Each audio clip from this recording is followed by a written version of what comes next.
a uachtaráin agus a haimh a chairlig agus a chuoine uisle. Tá fearbhuíoch as an gcuire cinálta seo a chuir sibh faoim a bhráid. Early in 2016, I got a phone call from the Irish Times. Two of my great-uncle Edward Keegan's 1916 medals had gone on sale in New York. And though the newspaper wanted to purchase them, it very considerately wanted to check that this was okay with the Keegan family. Edward had been dismissed from the newspaper after the Rising, and the Irish Times wanted to make amends. So I phoned my Auntie Maura, who was the oldest surviving Keegan and the younger sister of my dead mother, and after some debate, we agreed it was a nice idea, especially as the newspaper would put the medals on display. On the same day as the medals were unveiled in Tara Street, a plaque, an enhanced plaque, was revealed in the Abbey Theatre. Added to it were the names of Patrick and Willie Pearce, Tom MacDonagh, and our great uncle. Edward had so impressed the great Yeats by his acting that he'd been offered a full-time post in the theatre. But his wife, who also had children to consider, thought WB was a bit flaky, and she urged her husband to hold on to his reliable job in the ads section of the Irish Times. Edward was shot through the lung in hand-to-hand fighting in the South Dublin Union, which I think must have been terrifying for all concerned, and especially for the poor patients who had to sit through it. But Edward never again enjoyed full health, and his family almost certainly had to pawn those medals. In a gesture of kindness, the Abbey Theatre gave him a job as assistant stage manager, which he had at the time of his death in 1938. In the years before that, he did a lot of voluntary work, advancing the case for pensions for forgotten veterans of the Rising.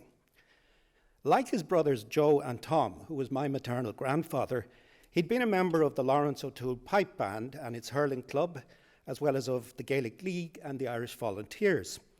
And like each brother, he took no part in the Civil War, which he regarded as a disaster, that former friends should kill one another on the basis of rather abstracted argument. In this, I think, the Keegans were very typical of the 1916 generation, surprisingly few of whom fought in the inaptly named Coga na Garad. Instead, they returned to cultural activities, those activities which had first brought them into the national movement. The Abbey plaque was the brainchild of Stephen Ray, who said a few gentle words at its unveiling. But the later event at the Irish Times proved strangely different. There was brief mention of Edward Keegan, after which an academic historian from my old university spoke for over 35 minutes on the importance of Commemoration, Fine Gael, in the establishment and consolidation of the Irish state.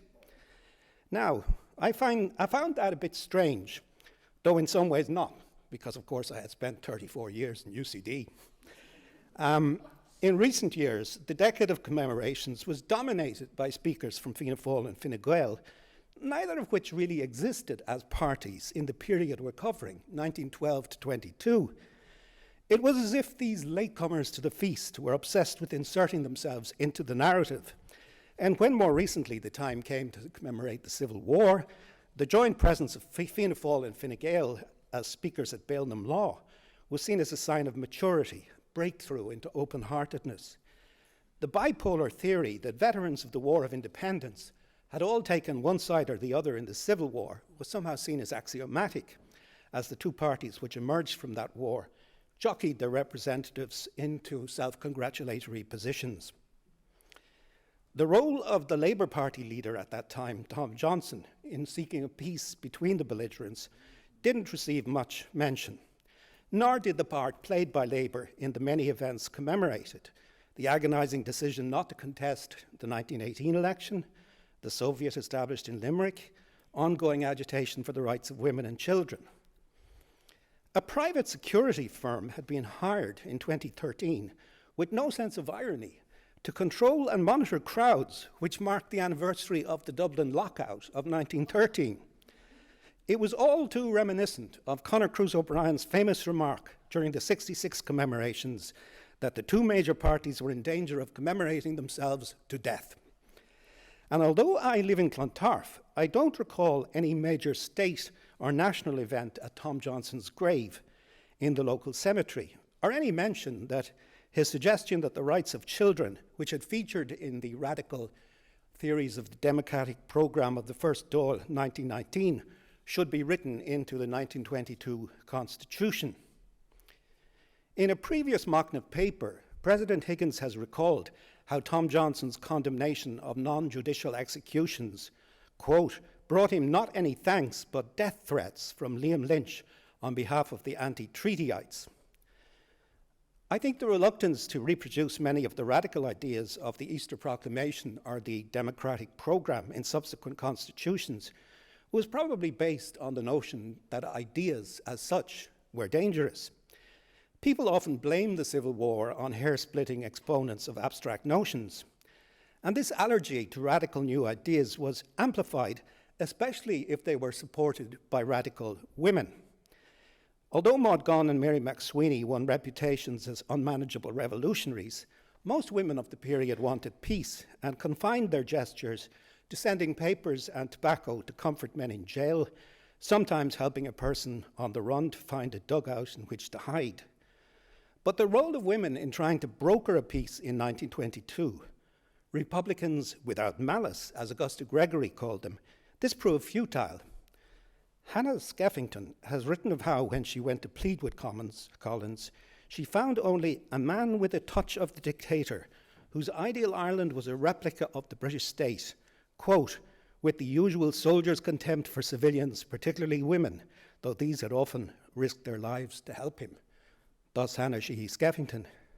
Lady Gregory's deputation to Kevin O'Higgins got short shrift, derided as, quote, hysterical young women who ought to be playing five-finger exercises or helping their mothers with the brasses.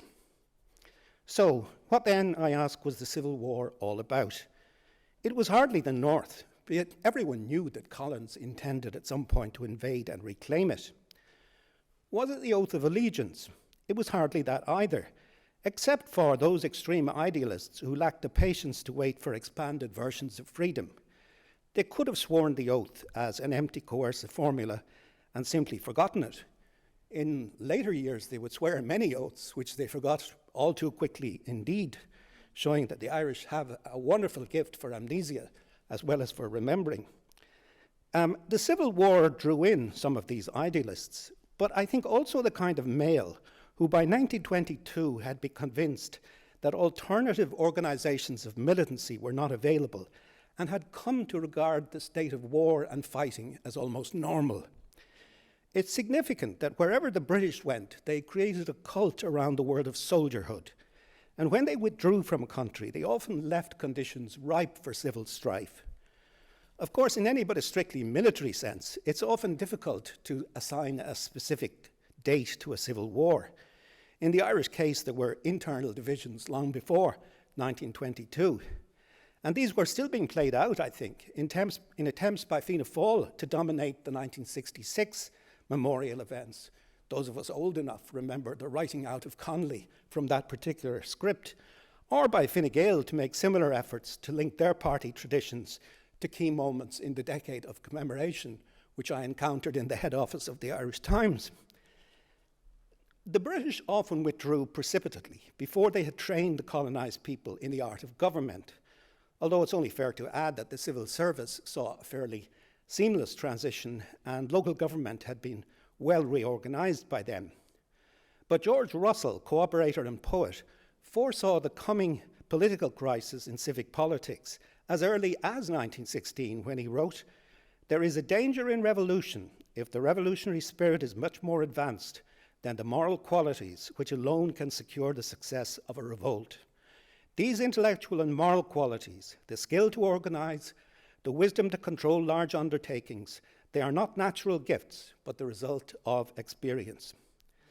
I think that it was of these qualities that W.B. Yeats was thinking when he wrote that poem, which is no longer safe for the classroom, as one professor told me, Leda and the Swan.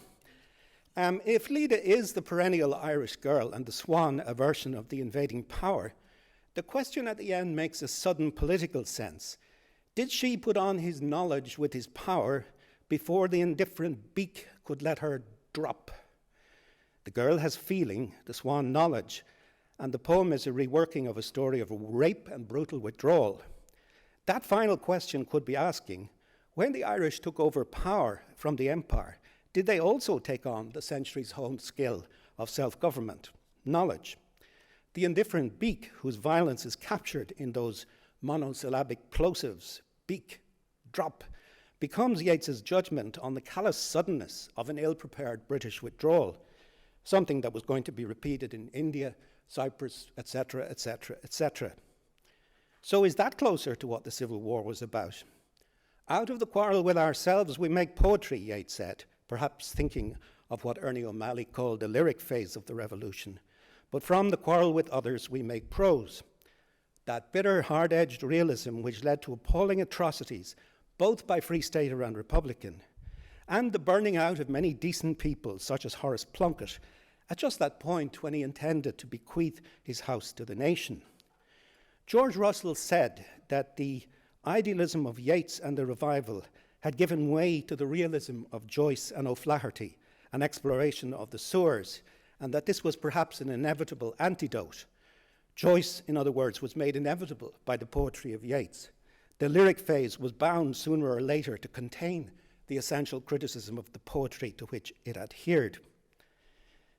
As to the rhetoric which characterized these events, the robust integrity of the treaty debates might be considered the last high-voltage expression of the nation's quarrel with itself: citizens' rights, social democracy, cultural self-determination. That disputants of such eloquence should soon be at war with each other was a dire tragedy indeed.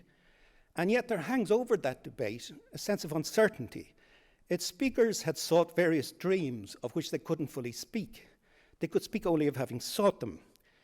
It's like Joyce's Ulysses. Their Ireland was becoming an answer to a question which nobody had exactly asked or fully asked. The disputants, in the words of Patrick O'Farrell, were looking not so much for an answer as for a meaning to their question. Back in 1916, the rebels had played a role, assuming a republic in order to prove its existence. Many had behaved like actors. Indeed, many, like Edward Keegan, were actors. The problem was like that defined a generation earlier by Oscar Wilde. The first duty in life is to adopt a pose, and what the second is, no one has yet found out. Had the contributors to the treaty debates any real agreement as to what they were fighting for? Land, certainly. For many of the poorer participants, like the Keegans, had been evicted in earlier decades from family farms. But beyond that, when Tomás O'Crihan asked fellow islanders on the Blasket, recorded in his book Allagar na Hinishe, Aber an Focal Republic in Whaling, say the word republic in Irish, his fellow islanders found they had no such word. Agus is biog a chuir a saláthar imni ach irid ariv, and its little its attainment worried you either, was Tomás's laconic reply. The burning out of Protestant houses has less of a sectarian dimension than is sometimes assumed in the narratives. Many of its exponents just wanted their land back. And compared with Russia, few enough big houses got burnt in the War of Independence. Of course, many more were torched in the Civil War, often by people who expected to obtain more land for their family farms.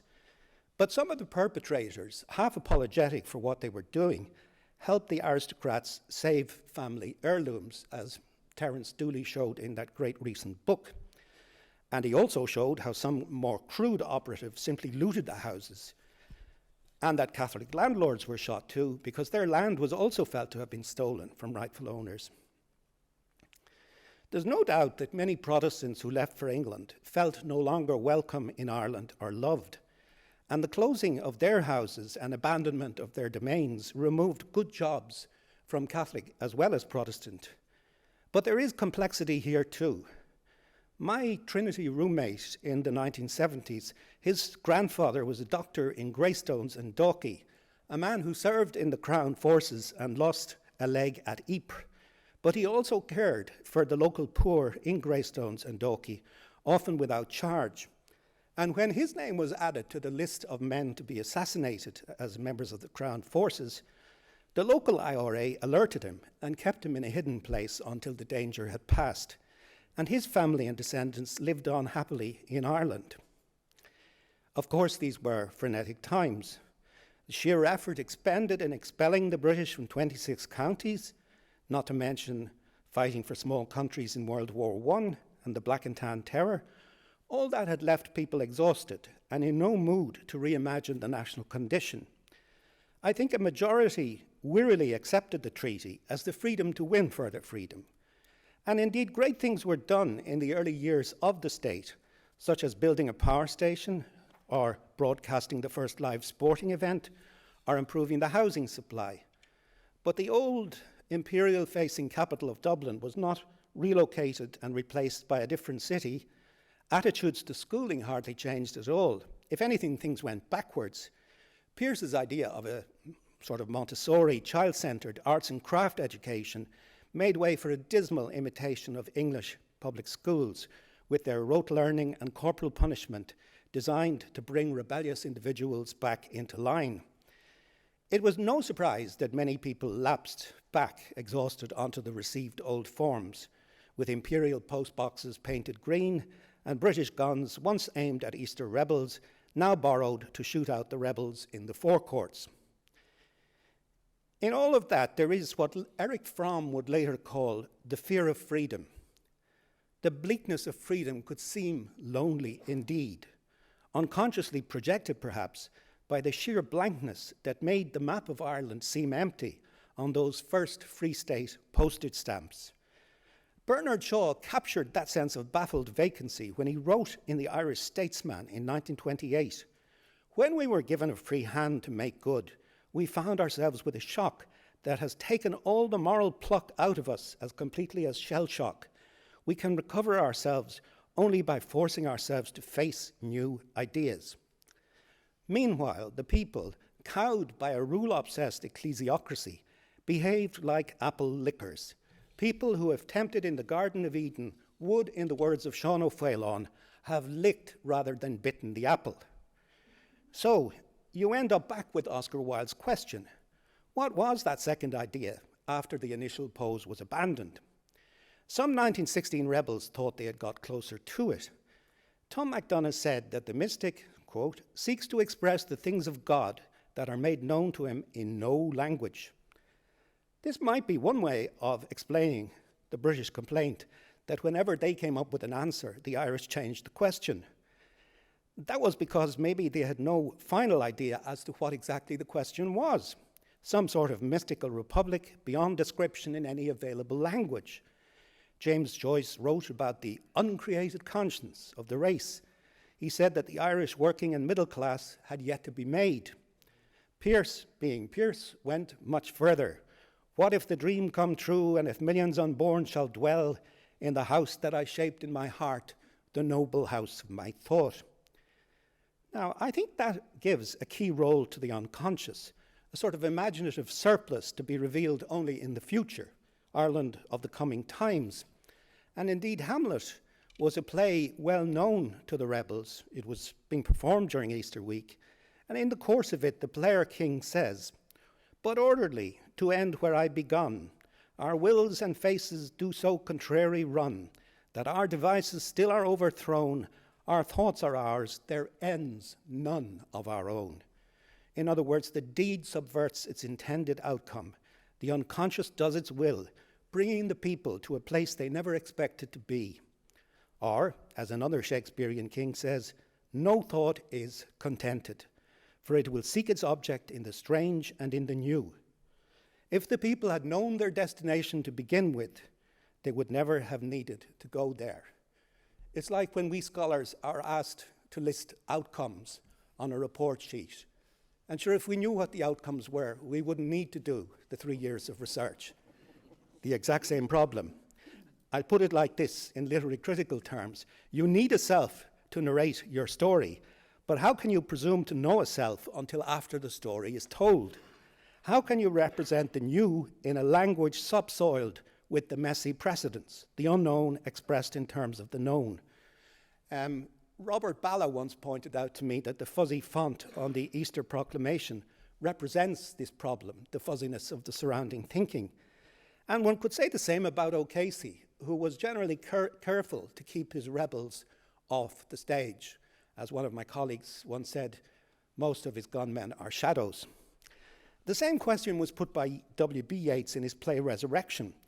What if there is always something that lies outside knowledge, outside order? What if at that moment when knowledge or order seem complete, that something appears? So the fight was to be about meaning, and would seek an answer to a question that nobody had ever fully asked, because nobody had thought through the ramifications of a republic in the days of the Irish Parliamentary Party, just as nobody had really thought of a book like Ulysses in the era of realist novels. But as in classic tragedy, the unaskable question, once it's put, shatters all the paradigms of the known world. In order to act, the Irish had to forget many scruples, transcend many scruples based on the past. They had to move by intuition. They acted upon impulse, simply in order to discover what might happen next. And I think that's a truer, humbler account of the thinking that went into the Easter Rising. Kids are asked to list the 4 main causes, but history doesn't work like that. And history, as Joyce thought it might, gave everyone a back kick. I've often noted that civil wars tend not to start or end on exact dates. Before she died, Joan Didion observed that the United States version of civil war wasn't yet over, but was being carried forward into modern times by Trump's hatred of Obama. One could say the same about the competitive behaviour of civil war parties in Ireland around Commemoration. And the effects of civil war have been massive. Silence was one of them, emotional breakdown another. See McGahern's Amongst Women for samples, or indeed a recent movie. And exile was a very common reaction. De Valera accused emigrants, as did Maud Gonne, of apostasy. But many went to the USA, where their business skills flourished, at a time when Ireland badly stood in need of that kind of skill. How often did I see a van bearing the name F.X. Brennan, established 1927 in New York, and lament the loss to an Ireland filled with timid professional men and few risk-taking entrepreneurs.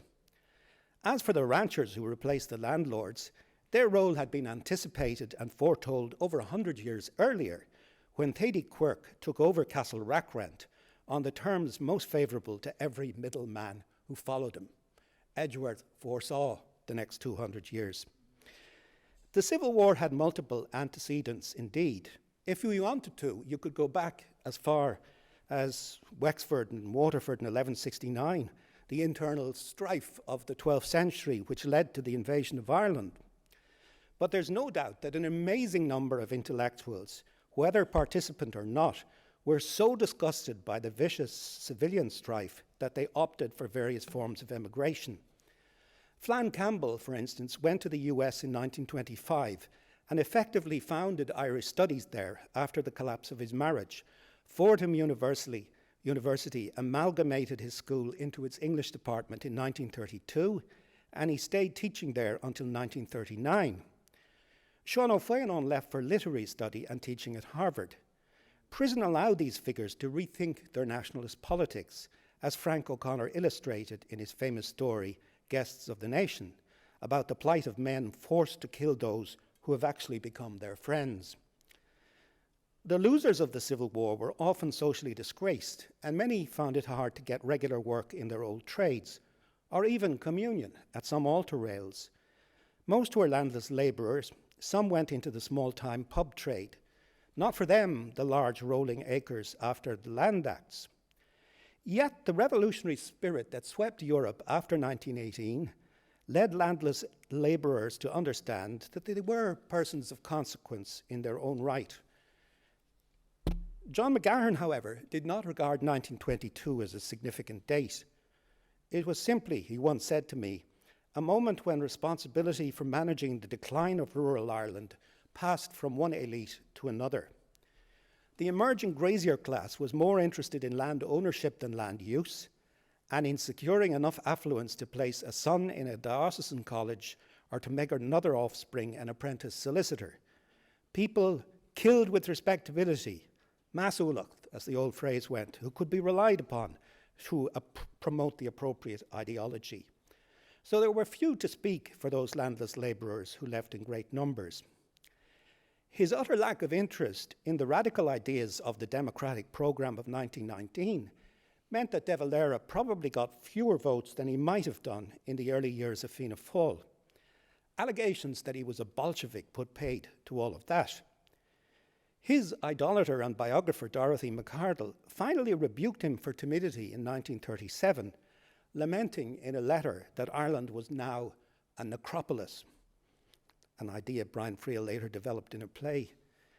By then, George Russell, editor of the Irish Statesman, had decamped to England, where he helped P.L. Travers craft the tale of Mary Poppins. And then he went to the United States, where he advised the administration during the Dust Bowl years on the merits of rural cooperation. His friend Stephen McKenna, the great translator of Plotinus, companion to Synge, and editor of An Clive Solish, also left for England. More than 1 in 2 people born in the island after 1900 were gone by the 1930s. What is remarkable is that so many with vibrant minds stayed and made things so much better in the 1960s with expressions of cultural self-belief linked to programs for economic development. It's almost ritual now to invoke the name of T.K. Whitaker in terms of economic development. But Whitaker saw the link with culture. He was the one who inspired Sean O'Tuama to publish An Dúnra, the poems of the dispossessed. He had a link with Cernini Claddy, the revival in Irish music. He went every year to the Merryman School. I'm not sure that all the mandarins in the Department of Finance these days might be doing energetic sets in Lisdoon Varna at the Merryman Winter School, but perhaps hope springs eternal. Independence did create immense possibilities for a country denied self-government for more than a century. But this exciting thought was tempered by the sense that things, in Lampedusa's words, had changed mainly so that they could remain the same. The Civil War, as I say, led to a distrust of anyone who made an idea or a scheme the basis of an action. Science wasn't greatly esteemed in schools when I attended my secondary, nor indeed was literature, which had helped to invent Ireland, but now found itself often censored by the very country it had helped to create. Science and poetry were all very well in their place, my head teacher would tell me, but it was a subordinate place, and, quote unquote, you could have too much of that kind of thing. The idea of a rights-based secular society, which informed the proclamation and the democratic programme, was replaced generally by a narrowly defined ethnic nationalism, notably in the 1937 Constitution. The Irish language ceased to feel like a recoverable gift, and to many school children appeared more in the guise of a threat. I remember all the instructions, the interdictions in school were always barked out in Irish. It was the language of negation. There might be no word for yes or no, but there was a lot of negation. And religion was reduced to a set of rules rather than to a version of imaginative possibility. Yeats once wrote in a letter, if we had more real religion in Ireland, we might have less morals. The moral impulse and the religious destroy one another, he said, in the end.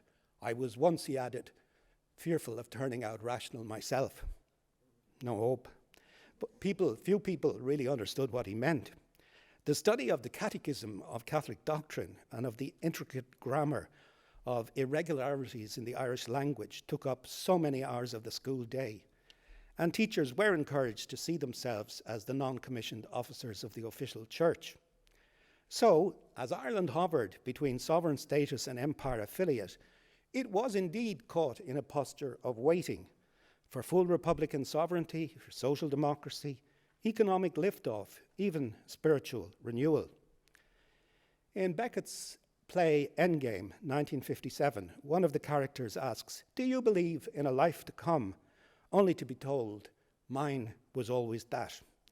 The line reappeared in Ballymurphy some decades later, and it would be some decades before the full fruits of independence would be tested again in the 1960s and yet again in the 1990s, and tasted, but only then by a lucky minority.